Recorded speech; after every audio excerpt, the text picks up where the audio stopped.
Halo pemirsa, jumpa lagi bersama saya di channel edukasi seputar hukum. Nah, di video kali ini saya mau berbagi kepada teman-teman sekalian mengenai mekanisme dan prosedur dalam hal melakukan upaya administrasi sebelum mengajukan gugatan ke Pengadilan Tata Usaha Negara. Nah, ini menarik untuk kita bahas dan sekaligus untuk menjawab pertanyaan dari teman-teman sekalian. Seperti apa penjelasannya? Simak cuplikan berikut ini.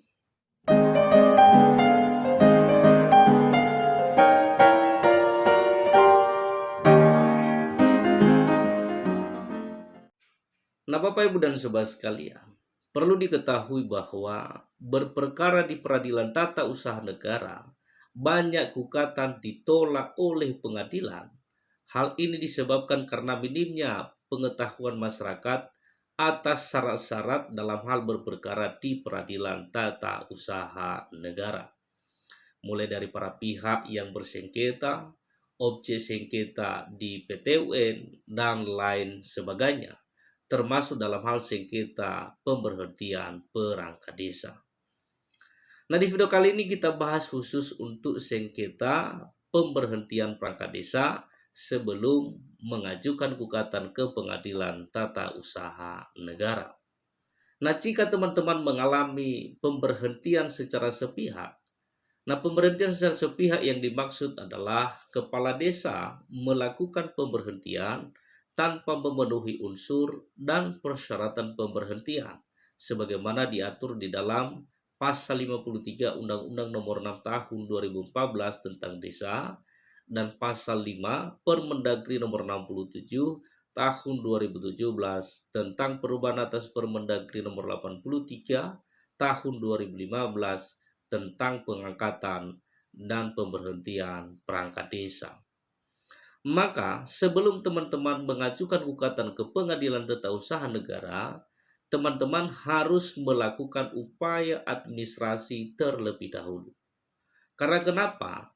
Jika teman-teman langsung membawa perkara ini ke Pengadilan Tata Usaha Negara tanpa melakukan upaya administrasi terlebih dahulu, maka kemungkinan gugatan teman-teman bakal ditolak oleh Pengadilan Tata Usaha Negara.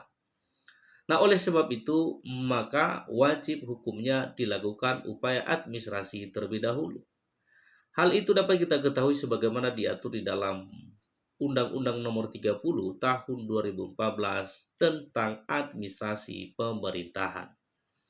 Nah, di pasal 75 di situ dikatakan, ayat pertama, warga masyarakat yang dirugikan terhadap keputusan dan atau tindakan dapat mengajukan upaya administratif kepada pejabat pemerintahan atau atasan pejabat yang menetapkan dan atau melakukan keputusan dan atau tindakan.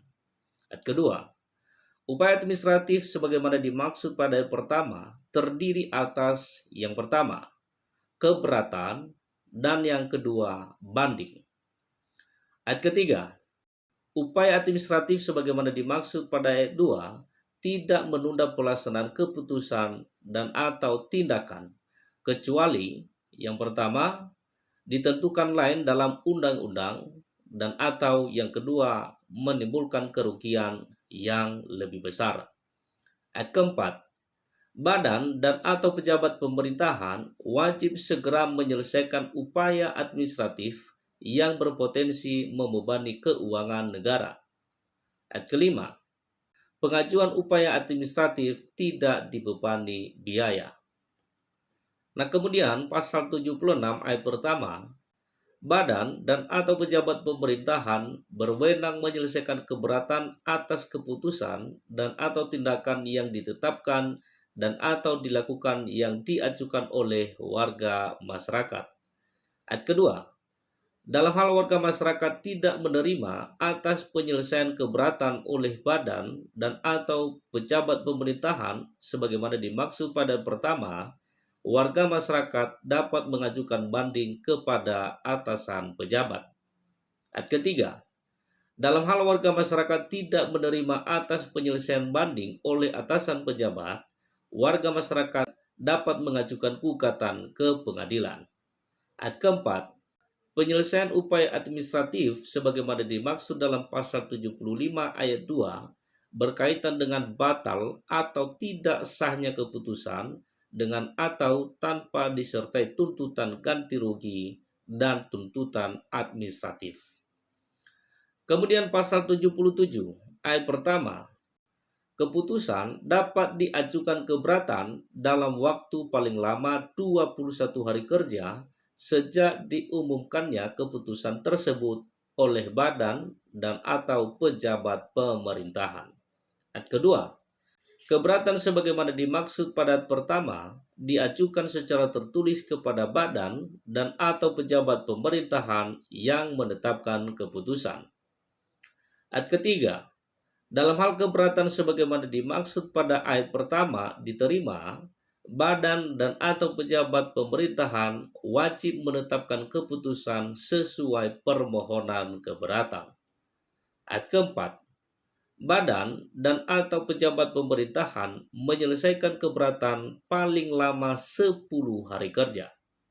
Ayat kelima, dalam hal badan dan atau pejabat pemerintahan tidak menyelesaikan keberatan dalam jangka waktu sebagaimana dimaksud pada 4, keberatan dianggap dikabulkan. Ayat ke-6, keberatan yang dianggap dikabulkan ditindaklanjuti dengan penetapan keputusan sesuai dengan permohonan keberatan oleh badan dan atau pejabat pemerintahan. Ayat ke-7, badan dan atau pejabat pemerintahan wajib menetapkan keputusan sesuai dengan permohonan paling lama 5 hari kerja setelah berakhirnya tenggang waktu sebagaimana dimaksud pada ayat 4. Berikut pasal 78 ayat pertama. Keputusan dapat diajukan banding dalam waktu paling lama 10 hari kerja sejak keputusan upaya keberatan diterima. Ayat kedua, banding sebagaimana dimaksud pada pertama diajukan secara tertulis kepada atasan pejabat yang menetapkan keputusan. Ayat ketiga, dalam hal banding sebagaimana dimaksud pada ayat pertama dikabulkan, badan dan atau pejabat pemerintahan wajib menetapkan keputusan dengan permohonan banding. Ayat keempat, badan dan atau pejabat pemerintahan menyelesaikan banding paling lama 10 hari kerja. Ayat kelima, dalam hal badan dan atau pejabat pemerintahan tidak menyelesaikan banding dalam jangka waktu sebagaimana dimaksud pada ayat 4, keberatan dianggap dikabulkan. Ayat keenam, badan dan atau pejabat pemerintahan wajib menetapkan keputusan sesuai dengan permohonan paling lama 5 hari kerja setelah berakhirnya tenggang waktu sebagaimana dimaksud pada ayat 4. Jadi setelah upaya administratif selesai dilakukan, baru kemudian teman-teman mengajukan gugatan ke pengadilan tata usaha negara. Jadi kurang lebih seperti itu mekanismenya dalam hal melakukan upaya administratif sebelum gugatan ke pengadilan tata usaha negara. Demikian, semoga bermanfaat. Mari terus belajar hukum agar paham hukum dan taat terhadap hukum. Sampai ketemu pada video berikutnya. Markus, mari kita kupas.